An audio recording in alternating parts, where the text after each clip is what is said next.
batimento de uma nova vida e o eco de uma traição.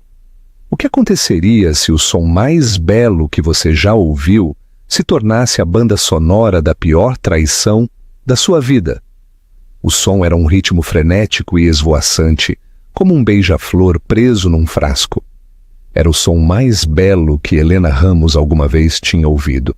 Aqui está, 160 batimentos por minuto, um coração forte e saudável, disse a doutora Santos, sorrindo enquanto guiava o ecógrafo sobre o ventre plano de Helena. As lágrimas vieram aos olhos de Helena.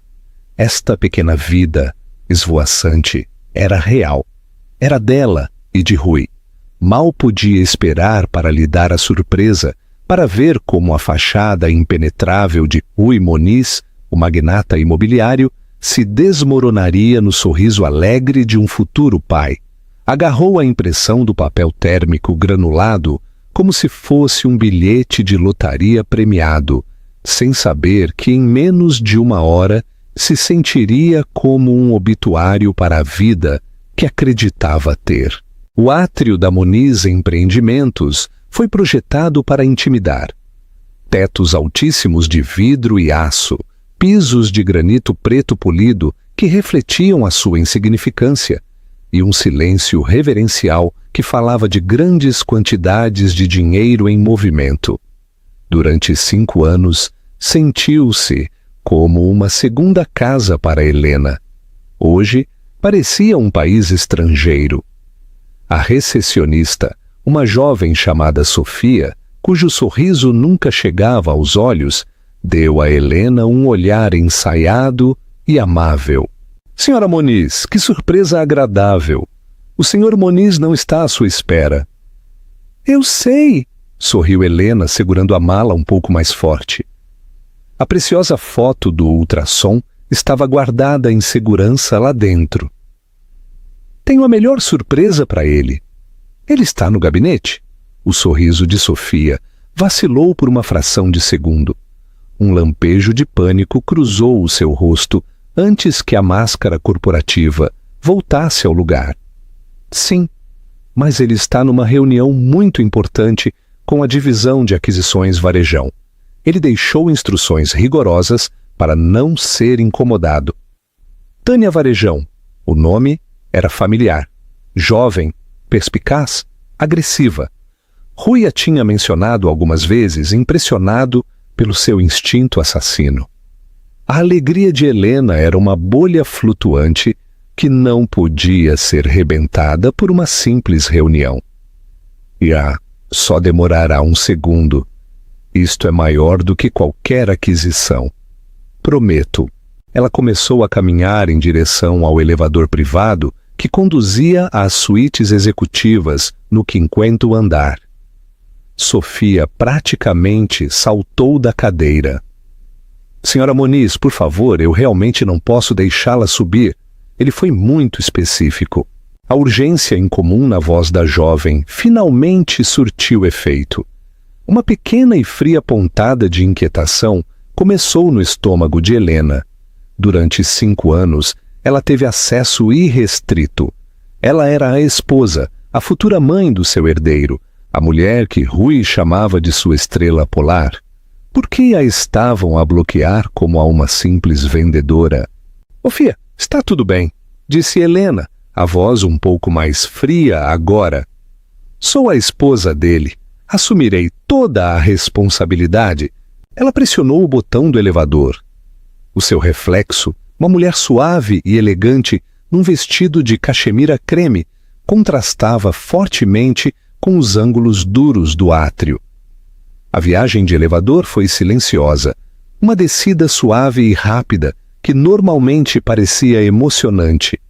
Hoje, a cada andar que passavam, a fria pontada no seu estômago transformava-se num nó de medo. Por que Sofia estava tão desesperada para a deter? O patamar do 500º andar estava em silêncio. A assistente pessoal de Rui, uma mulher mais velha e severa que estava com ele há décadas, não estava na sua secretária. Estranho. As portas duplas do seu gabinete estavam ligeiramente entreabertas. Helena podia ouvir sons fracos vindos de dentro. Não a cadência retumbante da voz negociadora de Rui, mas um murmúrio baixo e uma risada suave e feminina. O seu coração começou a bater num ritmo frenético próprio, um contraponto doentio ao esvoaçar saudável do coração do seu bebê. Empurrou a pesada porta de carvalho para a abrir. O gabinete era uma obra-prima do poder corporativo. Uma parede de janelas do chão ao teto oferecia uma vista aérea da cidade. Uma enorme secretária de mogno estava vazia. Os seus olhos foram atraídos para o luxuoso sofá de couro no canto, e lá estavam eles. Rui Moniz, seu marido de 5 anos, o homem que segurou a sua mão durante 2 abortos espontâneos e lhe prometeu o mundo, não estava numa reunião. Ele estava inclinado sobre Tânia Varejão, com a mão enredada no seu cabelo liso e escuro. A blusa dela estava desabotoada, a gravata dele solta, e eles estavam presos num beijo apaixonado e voraz. Não era um erro desajeitado e bêbado. Era algo praticado, íntimo. O ar era denso, com uma familiaridade que falava de inúmeros momentos roubados. O tempo pareceu deformar-se, abrandando até que cada segundo fosse um fotograma distinto e doloroso. A lã suave do seu vestido, o couro frio da alça da sua mala a cravar-se no seu ombro, o estalido da foto do ultrassom lá dentro, o som da sua própria respiração, forte e ofegante no gabinete silencioso. Eles não a viram no início. Helena fez um pequeno som involuntário, um suspiro, um soluço. Não tinha certeza. A cabeça de Rui levantou-se bruscamente. Os seus olhos, geralmente de um azul frio e calculista, arregalaram-se de surpresa. Mas foi imediatamente substituído por algo mais. Aborrecimento, uma irritação pura e inalterada por ter sido interrompido. Não havia vergonha, nem pânico, nem culpa, apenas a fúria fria de um rei cujas câmaras privadas tinham sido violadas. Tânia Varejão afastou-se, com um sorriso de suficiência e triunfo nos lábios, enquanto abotoava tranquilamente a blusa. Olhou para Helena não como para uma mulher magoada, mas como para uma concorrente que acabava de se tornar obsoleta. Helena, disse Rui. A sua voz era um rosnado baixo. Ele levantou-se, endireitando a gravata, um gesto de compostura que era mais insultante do que qualquer pedido de desculpas. Devias ter ligado. A pura ousadia, a culpa no seu tom, quebrou o feitiço.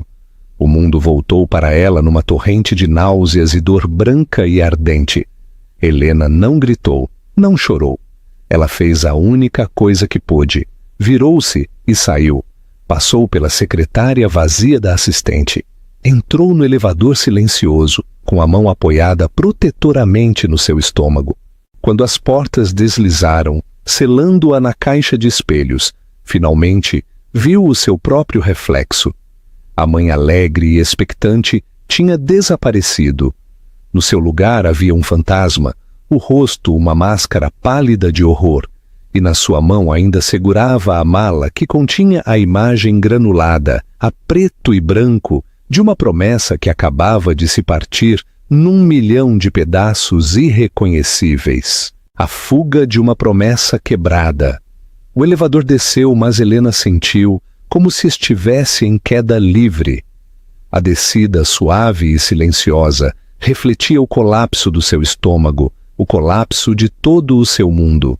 Quando as portas se abriram para o átrio cavernoso, ela caminhou diretamente através dele, com o olhar fixo nas portas giratórias de vidro à sua frente. Não viu o rosto aflito de Sofia, nem ouviu os sussurros abafados que a seguiram. O ruído de Lisboa atingiu-a como um impacto físico. O som das buzinas, o uivo distante de uma sirene, a cacofonia de 1 milhão de vidas a avançar enquanto a sua acabava de parar. Ela não apanhou um táxi, não chamou o seu motorista. Simplesmente caminhou. Os seus pés, calçados com saltos caros, mas pouco práticos, moveram-se automaticamente sobre o pavimento rachado. Caminhou sem direção, um fantasma que deslizava entre as multidões. A Avenida da Liberdade, com as suas montras brilhantes, que antes prometiam uma vida de luxo sem esforço, agora parecia-lhe grotesca. Os diamantes na montra da joalharia pareciam fragmentos de gelo. Os manequins na loja de departamento, embrulhados em sedas e peles, eram apenas efígies ocas de uma vida da qual já não fazia parte. O seu telemóvel começou a vibrar na sua mala, uma vibração persistente e zangada. Ela sabia que era Rui e ignorou-o. Voltou a vibrar e outra vez.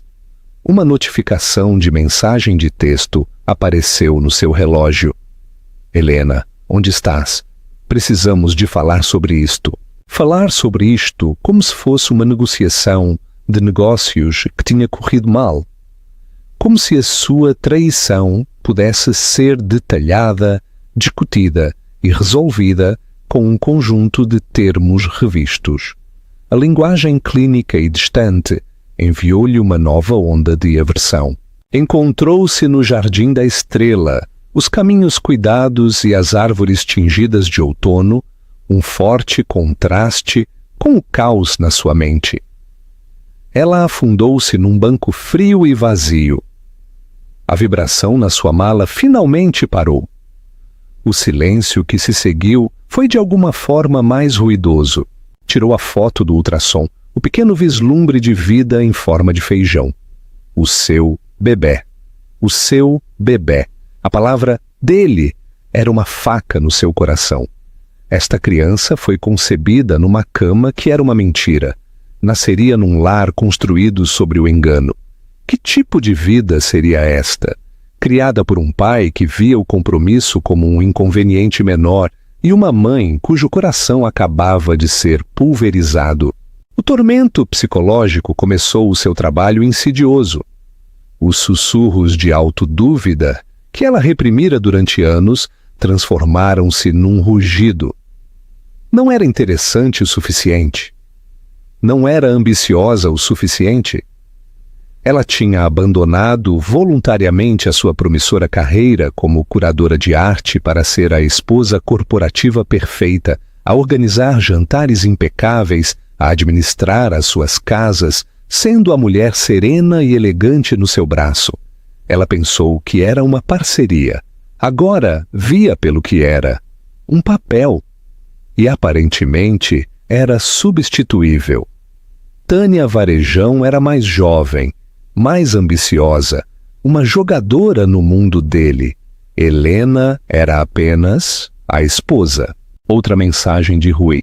Não sejas tão dramática, Helena. Não é o que parece. O cavalheirismo que deslizava era tão descarado, tão insultante, que quase a fez rir.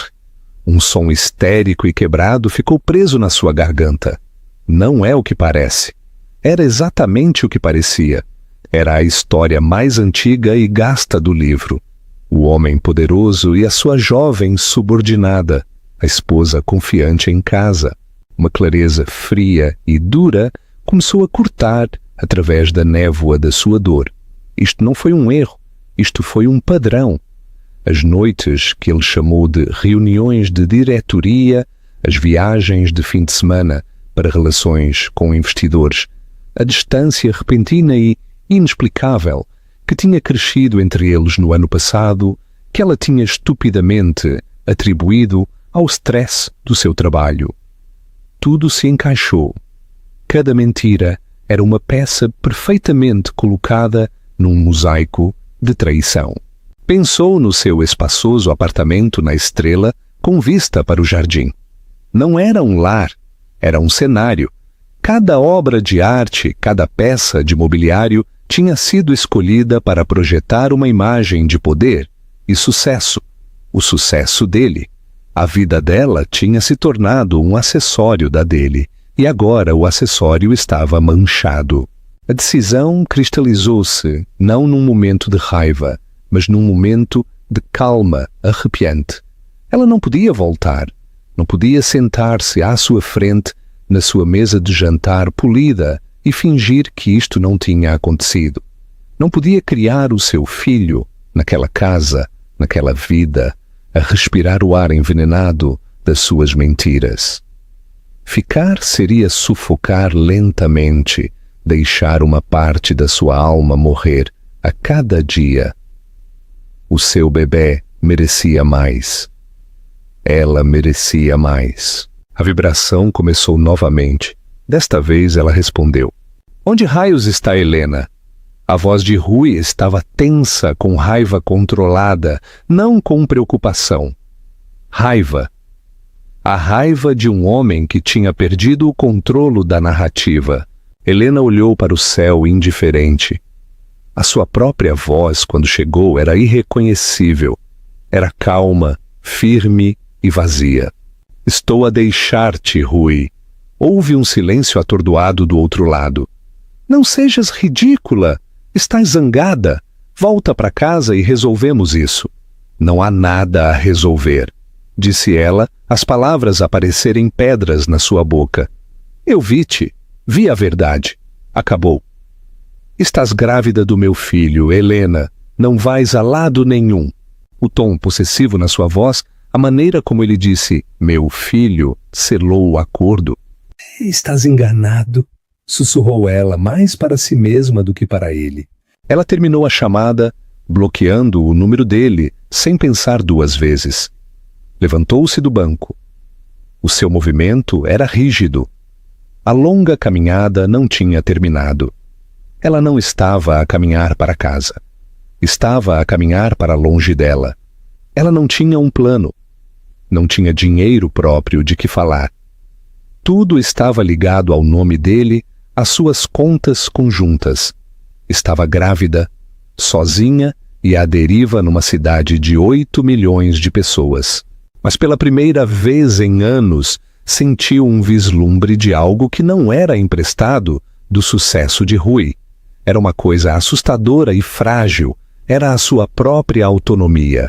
Ela tirou o telemóvel pela última vez e percorreu os seus contatos, passando pelos amigos da sociedade e conhecidos de negócios, até encontrar um nome que não ligava há anos. Um salva-vidas para uma vida antes de Rui. O seu dedo parou no ecrã e depois pressionou. Ricardo, disse ela. A sua voz finalmente quebrou. Sou a Helena, Helena Ramos. Preciso da tua ajuda. O plano de fuga. O escritório de Ricardo era a antítese do mundo de Rui. Localizado num prédio antigo num bairro boêmio de Lisboa, era um espaço de caos controlado. As estantes transbordavam de textos legais, pilhas de dossiês cobriam a maioria das superfícies planas e o ar cheirava a papel velho e café forte. Ricardo não tinha mudado desde os seus dias de faculdade, ainda esguio, com uma testa pensativa e olhos gentis, que tinham o dom de ver através das defesas das pessoas. Ele especializou-se em trabalho pro bono, a lutar por inquilinos contra senhorios abusivos e a representar clientes que não podiam pagar o tipo de advogados corporativos e astutos que Rui tinha à sua disposição. Bastou um olhar para o rosto pálido e desfeito de Helena para ele simplesmente dizer: entra, senta-te, vou fazer-te um café. Descafeinado, disse ela atordoada, afundando-se numa poltrona de couro gasta. Estou grávida. Ricardo parou com a mão na cafeteira. A sua expressão suavizou-se da preocupação para uma profunda e dolorosa simpatia. Ah, Helena, lamento muito. Ele não precisava de perguntar o que estava errado. O facto de ela estar ali, a parecer uma refugiada de uma jaula dourada, disse-lhe tudo.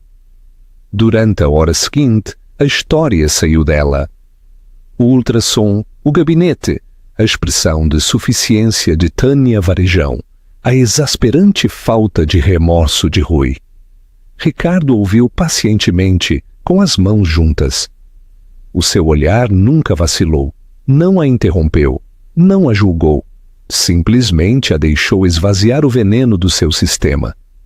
Quando terminou, a sua voz era um sussurro cru. Finalmente ele falou. Bem, disse. O seu tom era calmo e metódico. Isto é o que ele vai fazer.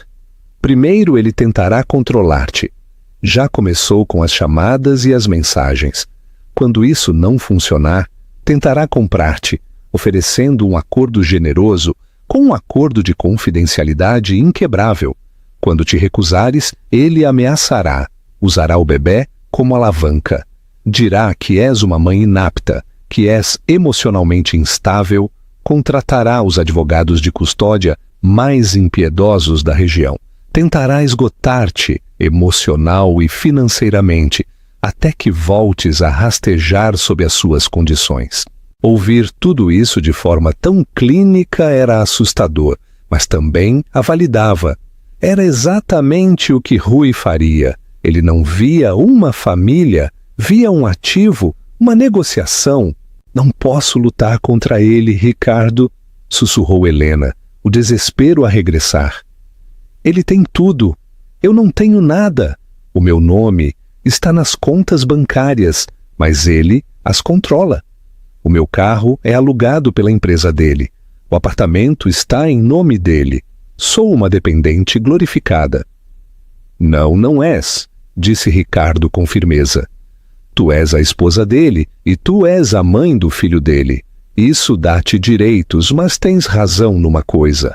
Uma luta frontal neste momento seria brutal. Ele enterrar-nos-ia em emoções legais, antes que chegássemos sequer à fase de descoberta. Ele inclinou-se para a frente. A sua expressão era séria. Então não lutamos contra ele. Ainda não. Fazemos com que desapareças. A ideia era simultaneamente aterrorizante e libertadora.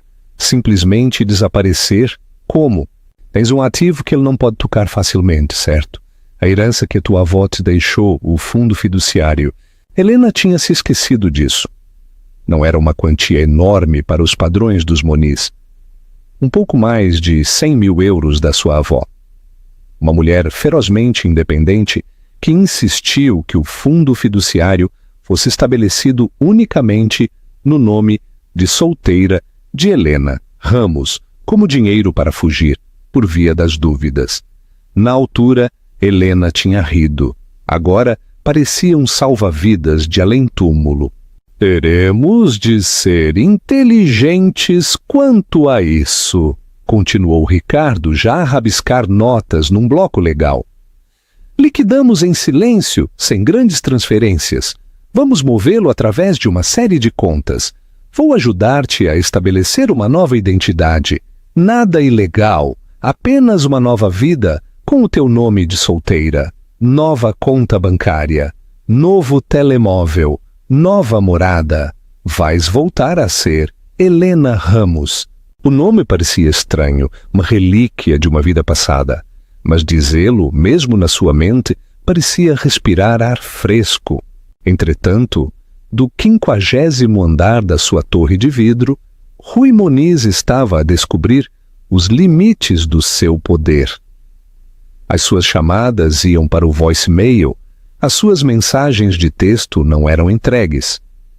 Ele foi ao seu apartamento esperando encontrá-la a chorar no quarto, pronta para o seu discurso de desculpa e explicação cuidadosamente elaborado. Encontrou o apartamento vazio. O seu armário estava intacto, a sua caixa de joias cheia. Mas o seu passaporte tinha desaparecido, juntamente com uma pequena e sentimental caixa de coisas da sua mãe. O seu aborrecimento inicial transformou-se numa fúria fria. Isto não fazia parte do guião. Helena deveria ser emocional, maleável. Esta ação silenciosa e decisiva era algo novo. Era um desafio e Rui Moniz não tolerava desafios. Ele fez exatamente o que Ricardo previu. Ligou para o seu chefe de segurança, um ex-detetive com uma rede de contactos. Encontrem a minha esposa, ordenou. Ela está grávida e emocionalmente angustiada. Estou preocupado com ela. Ele enquadrou como preocupação, mas era uma ordem de recuperação. Ele queria a sua propriedade de volta. Durante as 48 horas seguintes, Ricardo e Helena moveram-se rapidamente.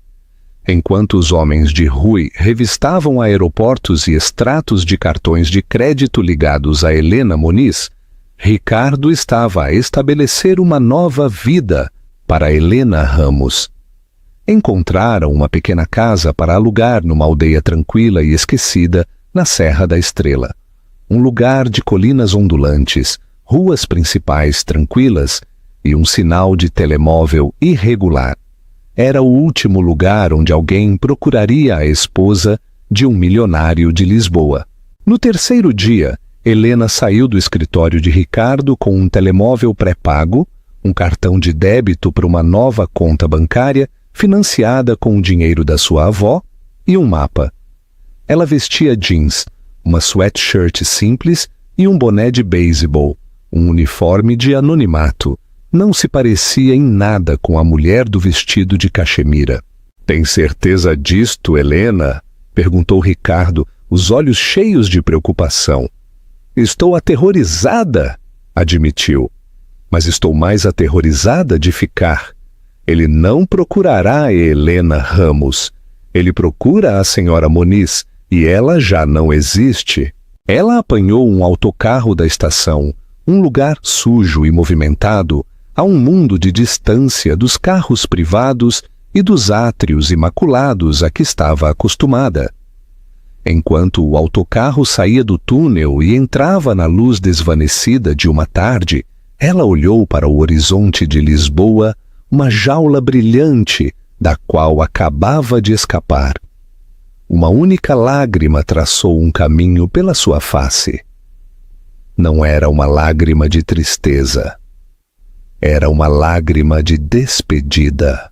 Ela estava a conduzir para o desconhecido, uma mulher grávida, com o coração partido e uma pequena conta bancária. Mas estava a conduzir para uma vida que seria pela primeira vez em muito tempo inteiramente dela, o santuário na montanha. A aldeia de Vila Velha do Coa, na Serra da Estrela, era um lugar onde o tempo parecia abrandar.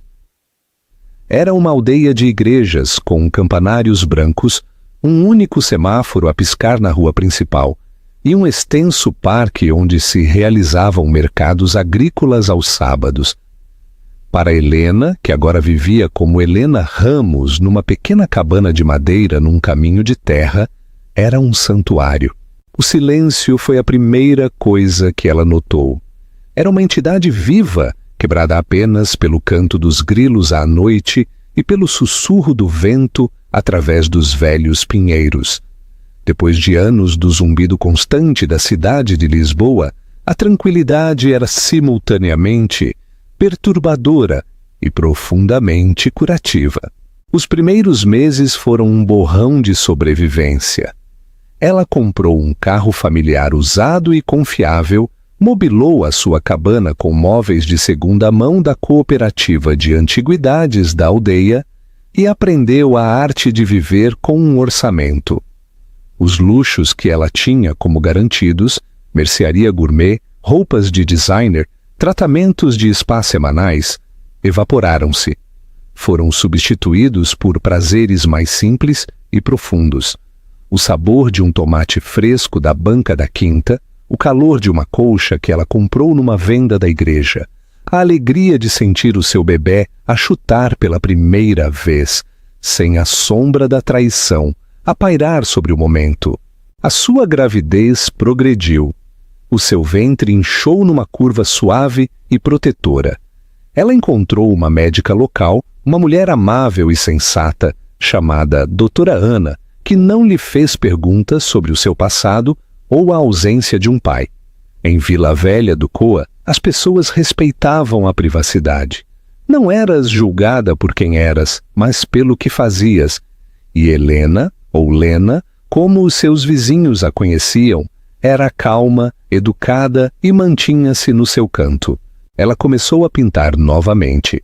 Tinha abandonado a sua arte depois de casar com Rui, convencida pelos seus súbitos desprezos de que era um hobby giro, mas não uma atividade séria.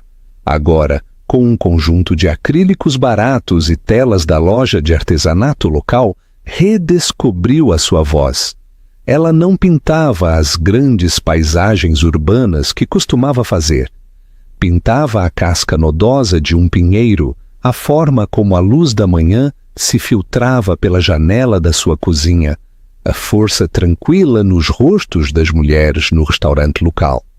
A sua arte tornou-se a sua terapia, uma forma de processar o trauma e recuperar as partes de si mesma que tinha perdido. Mas o fantasma da sua vida passada nunca estava longe. Algumas noites ela acordava com um suor frio, a imagem de Rui e Tânia naquele sofá de couro gravada na sua mente. O conflito psicológico desencadeou-se dentro dela. Ela estava a construir uma nova vida, a encontrar uma força que nunca soube que possuía. No entanto, ela também era uma fugitiva. Sempre que um carro novo parava lentamente no seu caminho, o seu coração acelerava com pânico. Cada número desconhecido que ligava para o seu telemóvel pré-pago enviava-lhe uma descarga de adrenalina. Ricardo era a sua única ligação com esse mundo. Falava uma vez por semana. As suas conversas eram uma dança cuidadosamente coreografada de linguagem codificada. Ele atualizava-a sobre a busca de Rui. Ele era implacável. Rui tinha contratado uma empresa de investigação privada de primeira linha. Tinham marcado os seus registros dentários, colocado alertas no seu número de segurança social e entrevistado todos os amigos e conhecidos que ela tinha. "Ele está furioso, Lena", disse Ricardo uma noite. A sua voz era sombria. "Já não se trata de amor ou reconciliação. Trata-se do ego dele. Tu o desafiaste. Desapareceste com o que ele considera o seu legado. Ele está a tratar isto como uma aquisição hostil e está determinado a vencer." O conhecimento era um zumbido constante e baixo de ansiedade. Ela vivia com tempo emprestado. O primeiro encontro próximo aconteceu no seu 7º mês. Ela tinha conduzido até Fundão, a cidade maior mais próxima, para comprar um berço. Ao sair da loja de bebés, ela viu-o. Um homem de fato escuro, encostado a um carro, fora do lugar entre os compradores locais. Ele não estava a olhar para ela, mas os seus olhos escaneavam a multidão com uma intensidade profissional e de busca. Era o mesmo olhar que a equipa de segurança de Rui sempre tinha. O sangue de Helena gelou. Ela baixou a cabeça, apertou o seu casaco e caminhou rapidamente na direção oposta. O seu coração batia com força contra as suas costelas. Não olhou para trás. Entrou no seu carro, com as mãos a tremer tanto que mal conseguia colocar a chave na ignição, e conduziu para casa, tomando uma rota sinuosa e indireta. Naquela noite, ela não conseguiu dormir. A cabana, que tinha sido o seu santuário, de repente parecia uma armadilha. A tranquilidade da floresta já não era pacífica. Era ameaçadora, cheia de observadores invisíveis. Ela era uma mulher sozinha, grávida, a quilômetros de distância de qualquer pessoa que a pudesse ajudar. O desequilíbrio de poder de que ela tinha fugido parecia mais agudo do que nunca. Ele estava lá, uma entidade vasta e poderosa, com recursos ilimitados.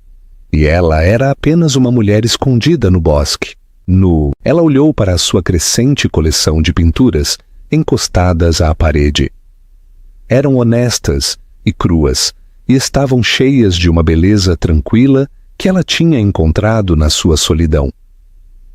Eram a prova da mulher em que se estava a transformar. Pensou no bebê, seguro e quente dentro dela, uma vida intocada pelo nome Moniz, e pelo seu legado sufocante. O medo ainda estava lá, um nó frio no seu estômago, mas por baixo dele algo mais estava a endurecer: a determinação. Ela tinha deixado de ser uma vítima. Ela tinha deixado de se esconder.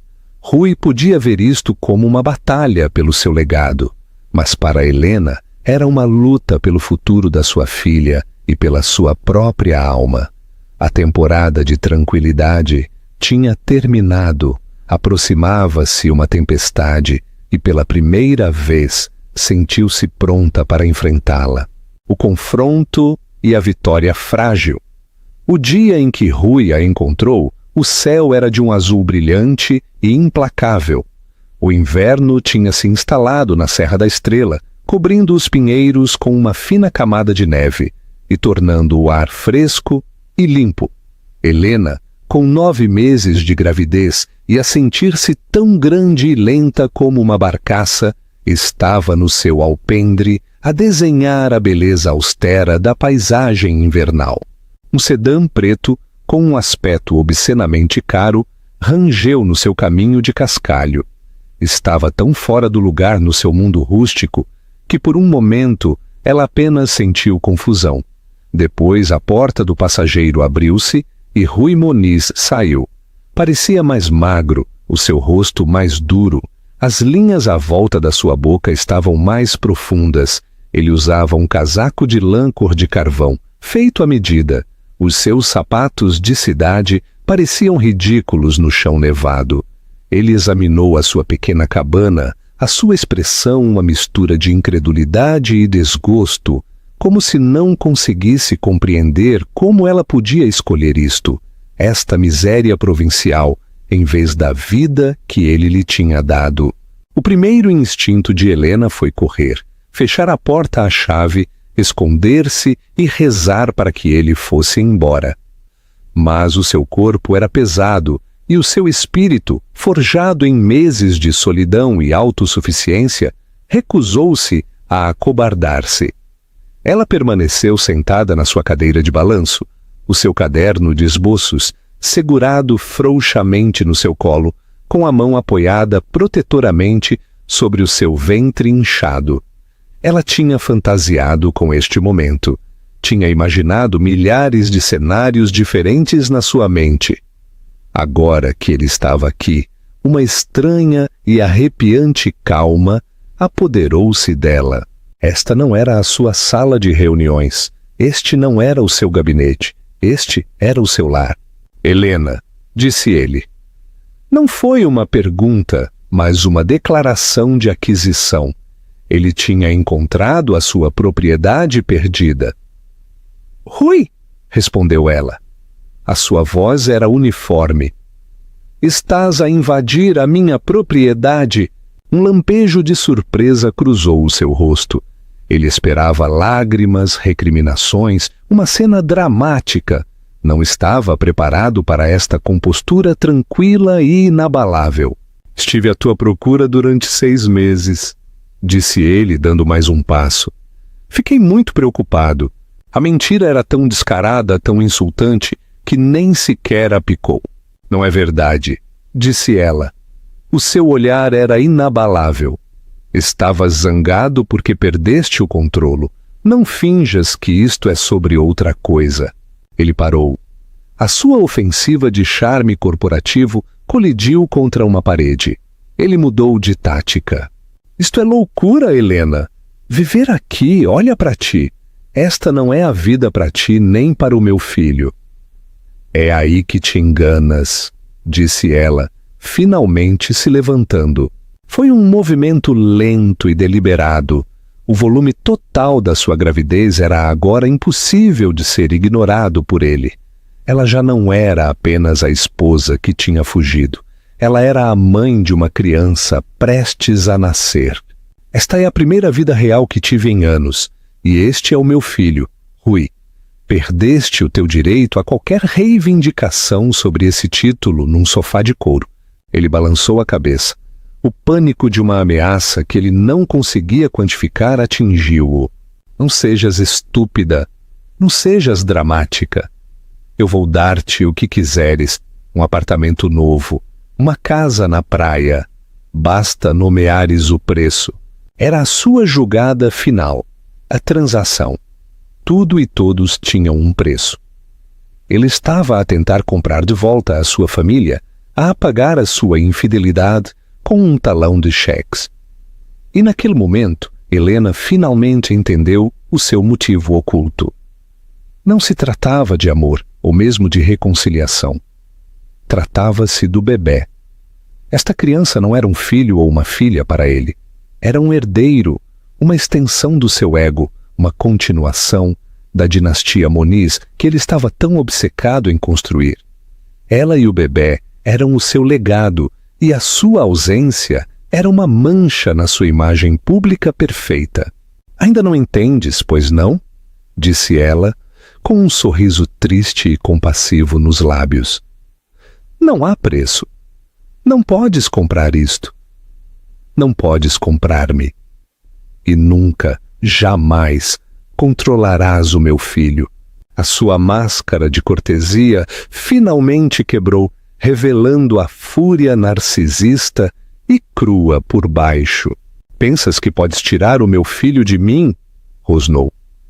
É uma rapariga, disse Helena com calma. As palavras ficaram suspensas no ar frio, um facto simples que pareceu desarmá-lo completamente.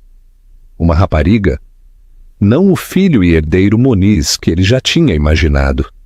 Levar-te-ei a tribunal, sibilou. Vou provar que és instável. Vou contar-lhes como fugiste, como vives na pobreza. Vou despojar-te de tudo. Não terás nada. Este era o homem com quem ela casou. Não o encantador filantropo que cativava as salas de reuniões, mas este estranho frio e cruel que destruiria a mãe do seu filho para vencer. O medo com que ela viveu durante meses desapareceu, queimado por um fogo feroz e primário. Esta era a ursa-mãe, encurralada e pronta para lutar pelo seu filhote. Tenta, disse ela. A sua voz ressoava com uma força que ela não sabia que possuía. Eu não sou a mesma mulher que saiu do teu gabinete, Rui. Eu não sou tua posse. E este bebê, disse ela com a mão no seu estômago, não é um ativo dos Moniz. É a minha filha, e eu protegê-la-ei de ti, não importa o custo. A dinâmica de poder tinha se invertido irrevogavelmente. Ele tinha todo o dinheiro, todos os advogados, toda a influência, mas ela tinha algo que ele queria e nunca, jamais, poderia forçar. A ela e a filha. Ela tinha todo o poder real e ambos sabiam disso. Derrotado por agora, Rui olhou para ela. O seu rosto era uma máscara de incredulidade e fúria. Ele tinha vindo aqui a esperar encontrar uma mulher desfeita e desesperada que ele pudesse manipular facilmente.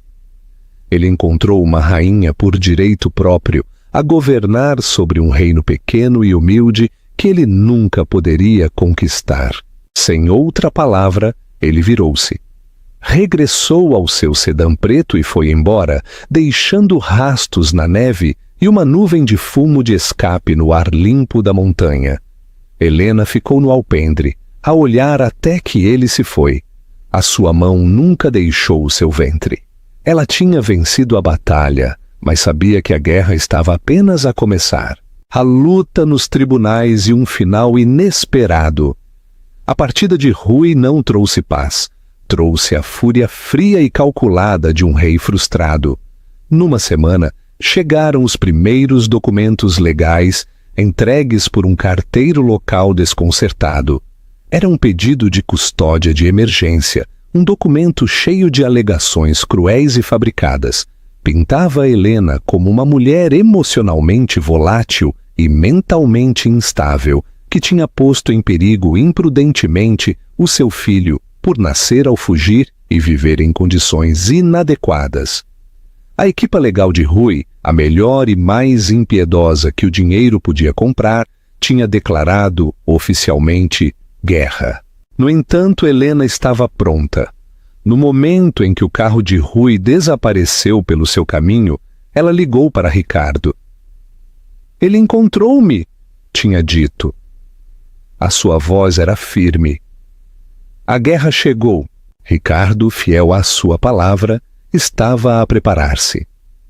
Ele já tinha ligado Helena a uma advogada de direito de família, uma mulher chamada Maria, que tinha a reputação de lutar pelos desfavorecidos. Juntos, eles lançaram uma contraofensiva. Antes que Rui pudesse entregar os seus documentos, eles solicitaram o divórcio no tribunal, citando o adultério.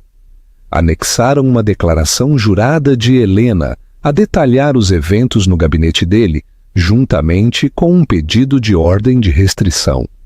Eles não estavam apenas a defender-se, estavam a atacar. As semanas seguintes foram um borrão de manobras legais, telefonemas frenéticos e ansiedade crescente. Os advogados de Rui tentaram mudar o caso para Lisboa, onde a sua influência era maior. Maria lutou contra eles a cada passo, argumentando que Helena era residente legal na Serra da Estrela. O estresse era imenso e Helena sentia o peso dele todos os dias. A data do seu parto aproximava-se e a perspectiva de dar à luz enquanto estava envolvida numa batalha legal brutal era aterrorizante. A sua redenção não foi um momento único e dramático, mas um lento e diário esforço. Foi escolher comer uma refeição saudável para o bebê, quando tudo o que ela queria fazer era encolher-se em desespero. Foi tomar as suas vitaminas pré-natais, sair para caminhar no ar frio e obrigar-se a pintar, mesmo quando as suas mãos tremiam. A sua redenção estava na sua recusa calma e persistente em ser desfeita. As mulheres da aldeia, que antes eram estranhas, educadas, tornaram-se o seu sistema de apoio silencioso. Elas deixavam caçarolas no seu alpendre, ofereciam-se para a levar às suas consultas e davam-lhe piscadelas de encorajamento no correio, sentindo uma luta sem precisar de saber os detalhes. Uma semana antes da data do seu parto, uma dor aguda e intensa percorreu as suas costas. O bebê estava a chegar. Em pânico, ela ligou para a sua vizinha, uma mulher mais velha, que a levou para o pequeno hospital comunitário de Fundão. O parto foi longo e difícil, uma manifestação física da batalha emocional que ela estava a travar. Através das ondas de dor, ela concentrou-se num único ponto, o rosto da criança pela qual estava a lutar. Após 14 horas, às 3 da manhã do dia 17, a sua filha nasceu. Era pequena, com um tufo de cabelo escuro e olhos que pareciam ter uma sabedoria ancestral. Quando a enfermeira colocou o embrulho quente e choroso no seu peito, Helena sentiu uma onda de amor tão poderosa, tão absoluta, que apagou todo o medo e dor. Ela conseguiu. Ela trouxe esta vida perfeita e inocente ao mundo, sã e salva. Ela chamou-lhe Graça. 2 dias depois, de volta à sua cabana, Ricardo ligou. A sua voz estava diferente. Ele está a retirar o pedido de custódia, Helena. Helena ficou atordoada. O quê? Por quê? Não faz sentido. Ele estava a jogar para vencer. O pai dele se envolveu, explicou Ricardo. O velho, aparentemente. Ele leu os detalhes nos nossos documentos. O caso da Tânia Varejão. O adultério descarado. Ele é da velha guarda. Ele não se importa que o filho seja um tubarão nos negócios, mas este tipo de escândalo público e desordenado, arrastar uma esposa grávida pela lama, foi um passo demasiado longe. Ele vê isso como uma mancha no nome Moniz. Foi um final anticlimático, quase absurdo para a guerra.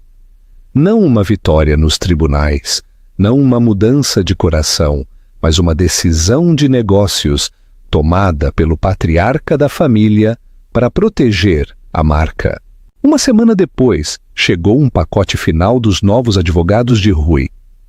Era um acordo de divórcio. Era frio, transacional e brutalmente simples. Ele renunciava a todos os direitos parentais sobre Graça, em troca de o seu nome ser mantido fora da certidão de nascimento e um acordo de confidencialidade permanente de Helena, seria estabelecido um fundo fiduciário para a educação e o bem-estar da criança. Ele forneceria apoio financeiro à distância, mas não queria fazer parte da vida dela. Não havia uma carta, nem um pedido de desculpas, nem uma palavra final. Para Rui, a batalha foi perdida. O ativo foi cancelado. A sua redenção, se é que se pode chamar assim, não foi encontrar a sua humanidade, mas cortar as suas perdas.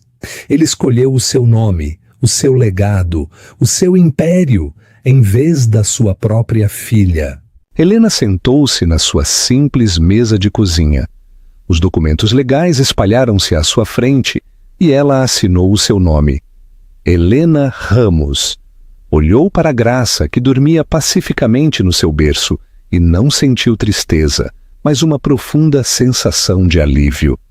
Graça cresceria sem um pai poderoso e rico, mas também cresceria livre da sua influência corrosiva, do seu amor condicional e do peso do seu nome. Cresceria numa pequena cabana, rodeada pela tranquilidade do bosque e pelo amor de uma mãe que lutou contra um dragão por ela. E isso, Helena sabia, era uma vitória sem medida.